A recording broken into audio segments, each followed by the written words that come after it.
কাছে সবকিছুতে বৈষম্য তৈরি করেন। বৈষম্য কি? মূর্তি ভেঙে স্বীকার করতে চান না আপনি বৈষম্যের পাঠ পড়াচ্ছেন। আমাদের মায়ের মূর্তি ভেঙে আপনি বৈষম্যের পাঠ পড়াতে আসবেন না। বাংলাদেশে যে হিন্দু সংহার, হিন্দু নিধন যজ্ঞ আমরা দেখেছি, দুর্গাপুজোর সময় রাস্তায় মিছিল বেরোলো, পূজা হতে দেব না, পূজা হতে দেব না। এবং এখন সরস্বতী পুজো, হিন্দুর মঠ মন্দির ভাঙা, হিন্দুর উপাস্য দেবী দেবতাকে আগুন দিয়ে পুড়িয়ে দেওয়া। আমরা সনাতন ধর্মাবলম্বী মানুষেরা জবন হরিদাসকে বুকে টেনে নিয়েছি।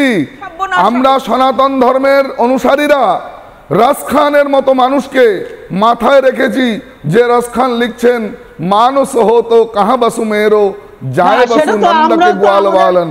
আমরা এপিজে আব্দুল কালামকে ভারতবর্ষের রাষ্ট্রপতি করেছি। আপনাদের যদি দম থাকে একজন হিন্দু ধর্মের মানুষকে বাংলাদেশের রাষ্ট্রপ্রধান বানিয়ে দেখান। দেখান বানিয়ে হিন্দু ধর্মের কোন ব্যক্তিকে রাষ্ট্রপ্রধান বানাতে পারবেন?